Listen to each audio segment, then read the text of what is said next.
Hi, Sagittarius. Welcome back to the Astrology 33 channel. This is your August 2026 tarot reading. Thanks to those of you who have liked, viewed, shared, and subscribed to the channel. I appreciate all of that. For those of you new to the channel, as far as what we have in front of us, it's a 12-card spread with each card representing a different house of the zodiac.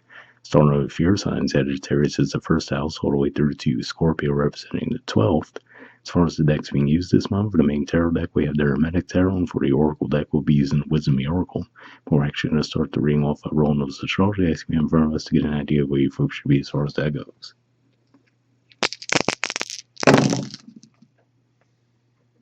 Alright, we have Aquarius. So for you guys, Aquarius is actually a third house of communication, short journeys, and siblings. And astrologically speaking, we have Pluto there, retrograde, and actually at the time I'm recording this, which is the 25th of July, we actually have the North Node moving into that sign tomorrow as well. So a pretty significant shift there for you guys when it comes to that area of life. For 11th house in general points to friendships, groups, hopes, and wishes. And for you guys, your 11th house is Libra. Astrologically speaking, we'll actually have Venus moving into Libra on the 6th of August. So that's a pretty good energy to see there as well. So yeah, you might feel like things flow a little bit more smoothly with your friendships this month. And we have Mercury. So currently Mercury's still in Cancer, which is your 8th house of death, rebirth, intimacy, and investments.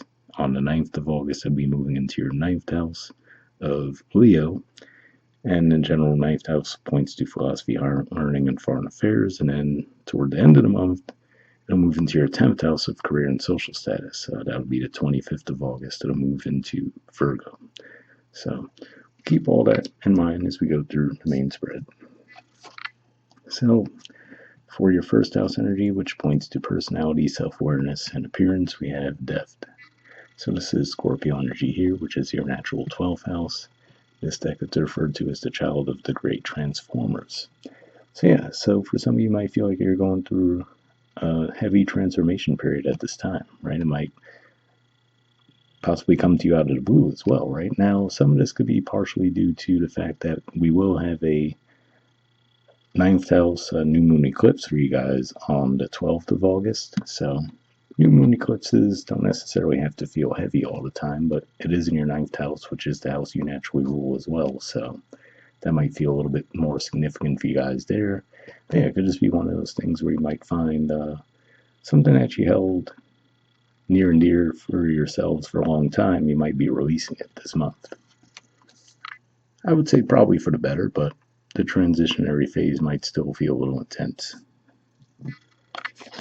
For your second house energy of possession, self-worth, and finances, we have the 7 of Pentacles, which is referred to as the Lord of Success Unfulfilled. So yeah, so this could just be saying when it comes to your finances, things might be a little bit bumpy this month. For you guys, Taurus energy is your natural 6th house too, so it could just be saying that maybe partially due to some setbacks within your work, your daily routines even, right, might be thrown out of whack.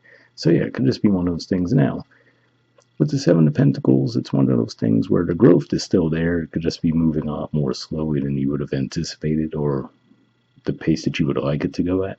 So it could just be one of those things too where there's the slow growth, but also a little bit of pessimism around that growth as well.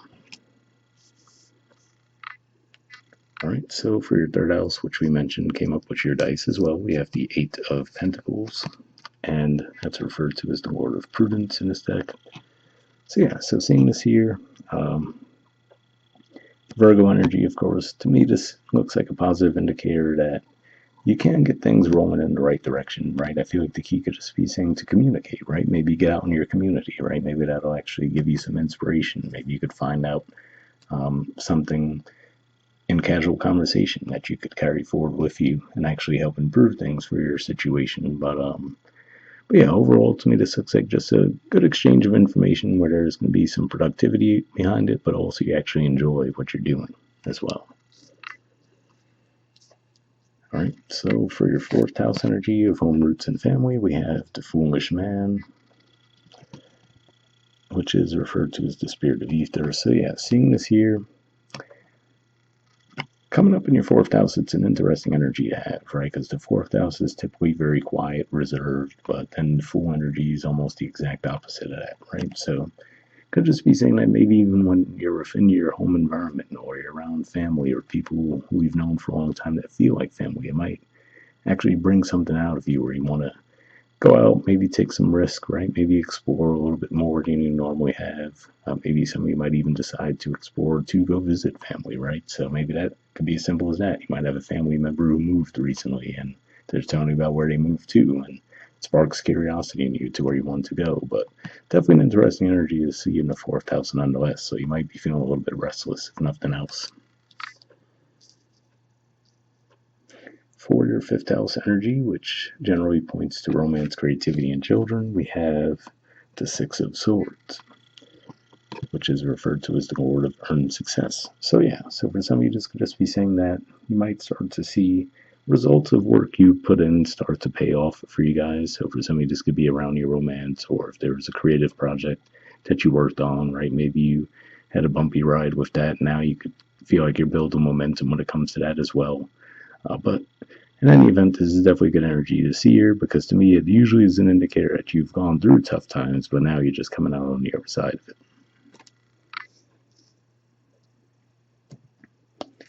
All right, for your sixth house energy, which in general points to health, work, and daily routines, we have the Six of Cups, Lord of Pleasure. So this is Scorpio energy here, and to see it come up in your sixth house, it's an interesting one because Scorpio, like we mentioned with the death cards, your natural 12th house. So it could just be saying that the key for you guys to actually enjoy what you're doing, right? Whether it be your actual work day to day or just daily routines you have, even if it's just, the route you take to work, or maybe an exercise routine you might have, or just your general daily habits, right? I feel like this is saying that if you kind of reflect back on the past, right, and maybe what brought you joy in the past, what brought you success in the past, and try to revisit that, that could actually be the key to lighting that spark for you guys again.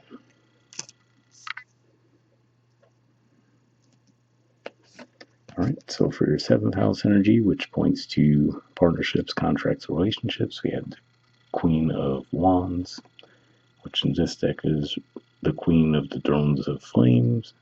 So this is technically considered an Aries energy, typically, which is a fellow fire sign for you guys. But seeing this here in the seventh house to me says that maybe you feel a lot of passion when it comes to your partnerships, right? Whether they be actual romantic connections or just your business contracts, your partnerships, right? You might feel like there's this heavy energy of get up and go, taking the initiative.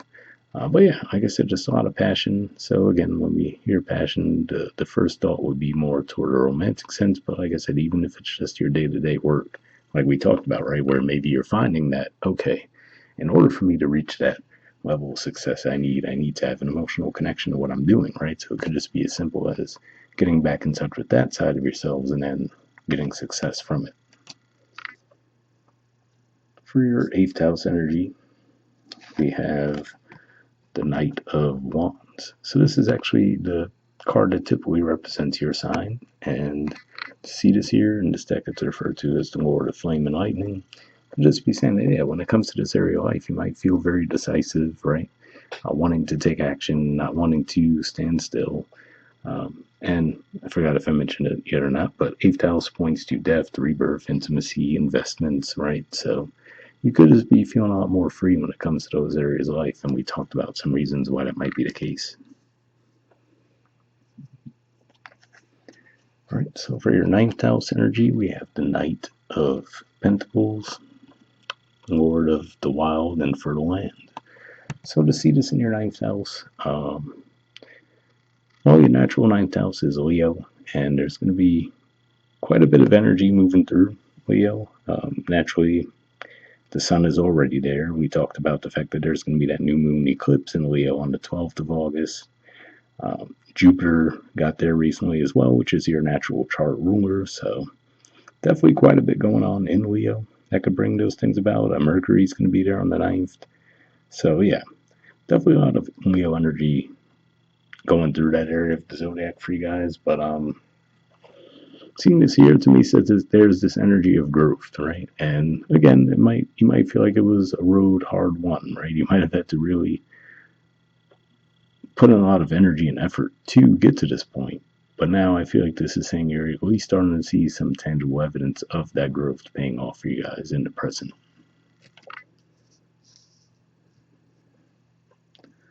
All right, so for your 10th house energy of career and social status, we have the Five of Pentacles.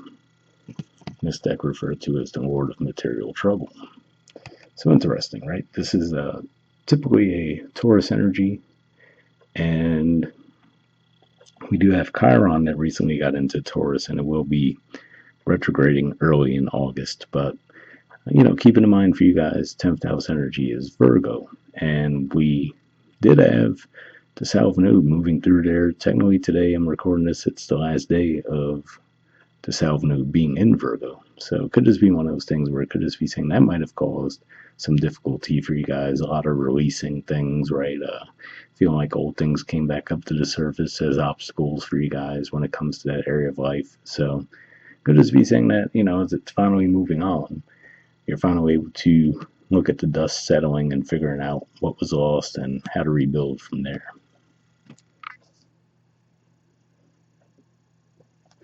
For your 11th house energy, which came up with the dice as well, we have the Emperor. So interestingly enough for you guys, 11th house energy is Libra, and then the Emperor is actually the opposite sign of that. It's Aries energy. But seeing this here in your 11th house, yeah, like I said, seeing the Eight of Pentacles in your 3rd house, and then seeing the Queen of Wands in the 7th, now seeing this in the 11th, to me says that the key to getting things moving this month might be to just have communication with people around you, right? So it doesn't even have to be outwardly meaningful, or at least trying to strive for that intentionally. It could just be one of those things where through just being more free and flowing and enjoying your time with those people, that could actually bring inspiration to you guys and bring decisiveness and that desire to take action and get you moving again. All right. And for your 12th house energy, which typically points to spirituality, blind spots, and mental health, we have the Two of Cups, which is the Lord of Love. So that's an interesting one there too, right? Because to see this in your 12th house, it's a very private area of the zodiac, right?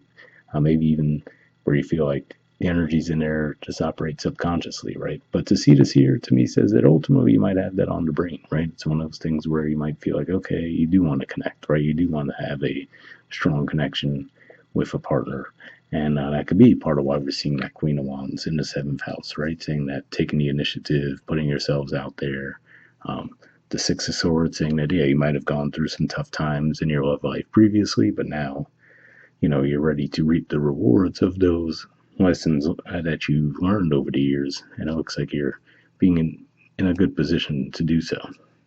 But bottom of the deck, we have the Nine of Cups, which is referred to as the Lord of Material Happiness in this deck. So definitely good energy to see here too, because to me this says that usually the more positive side of Nine of Cups is contentment, and for some people that might not sound like necessarily a positive term either, but it is as far as to me, when you don't put pressure on things to go a certain way, right, and you really are truly content, not just saying that you are, that does tend to free up the energy for more good things to come your way. So definitely good to see this at the bottom of the deck.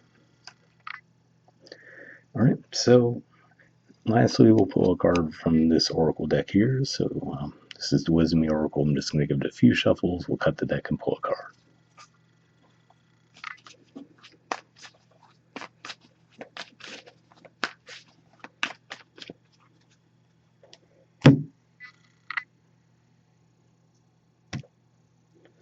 All right, take this card, and we'll see what you got. All right, we have Flexible. There's the artwork, and the number is 19. So we'll see what this has to say.